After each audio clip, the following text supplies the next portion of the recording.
Sirine patroli dan peringatan agar tak nekat memfasilitasi pengunjung untuk makan di tempat menggema di kawasan Pulau Gadung, Jakarta Timur di hari pertama PPKM Darurat 3 Juli kemarin.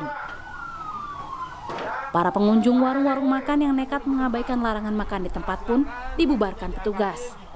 Pengunjung yang belum selesai bersantap terpaksa menyudahi makan siang mereka lebih cepat.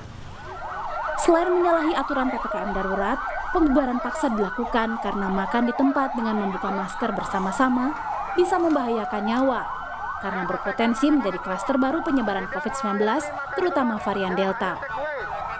Sanksi menanti jika masih ada yang nekat mengabaikan aturan PPKM Darurat ini. Pedagang kaki lima yang masih melayani makan tempat kita himbau untuk saat ini ya mulai tanggal 3 sampai tanggal 20 Juli 2021 PPKM Darurat ini tadi kita himbau untuk tidak melayani makan di tempat dan hanya melayani take away, dibungkus dan dibawa pulang.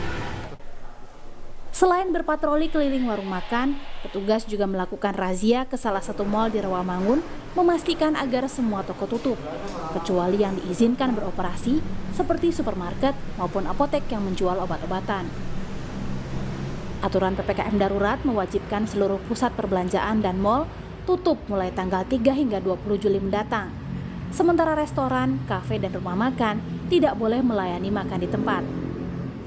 Sementara itu, di Kabupaten Bogor, Jawa Barat, sebuah warung oleh-oleh di restoran ditutup setelah Bupati Bogor Ade Yasin melakukan sidak bersama Forkopimda ke sejumlah tempat wisata dan restoran di Puncak. Warung oleh-oleh ini diminta tidak beroperasi karena dinilai bisa menimbulkan kerumunan. Ini alhamdulillah kondisinya cukup patuh ya, termasuk juga tadi salah satu rumah makan. Jadi kita sudah sampaikan kepada para pemilik usaha itu bahwa tanggal 3 sampai tanggal 20 itu memang semuanya belum bisa beroperasi. Rumah makan hanya melayani take away dan mereka sudah paham semuanya.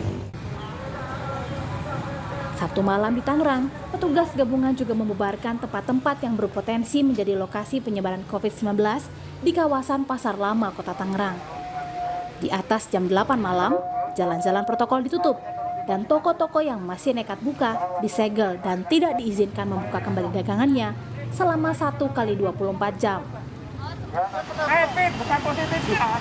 Kemarin saya positif. Namun tak selamanya penertiban PPKM Darurat berlangsung lancar. Berapa hari? Di Surabaya, Jawa Timur, seorang pengemudi angkutan barang marah dan protes karena diberhentikan petugas di Bundaran Waru. Tugas meminta sang pengemudi putar balik karena menggunakan kendaraan di luar plat Sidoarjo dan Surabaya dan tak bisa menunjukkan surat hasil tes usap COVID-19 dan kartu vaksinasi sebagai syarat pelaku perjalanan. Tentunya akan dilakukan pemeriksaan yang pertama bagi yang di luar plat L dan W ataupun kendaraan yang di luar aglomerasi Surabaya akan dilakukan pemeriksaan surat hasil rapid antigen yang diberlakukan 1 kali 24 jam. Kecuali untuk swab PCR itu berlaku 2 kali 24 jam. Bila mana tidak akan dilakukan pemutarbalikan. Di Duren Sawit, Jakarta Timur yang juga menjadi lokasi salah satu pos peningkatan PPKM Darurat, warga dari luar Jakarta yang tidak punya kepentingan di ibu kota juga dilarang masuk. Selama masa PPKM Darurat hingga 20 Juli, pemerintah akan memonitor pergerakan masyarakat lewat ponsel dan medsos. Jika masih terdeteksi banyak pergerakan masyarakat, sistem akan secara otomatis mengirimkan notifikasi kepada aparat terdekat untuk segera datang dan bertindak. Tim Liputan, Kompas TV.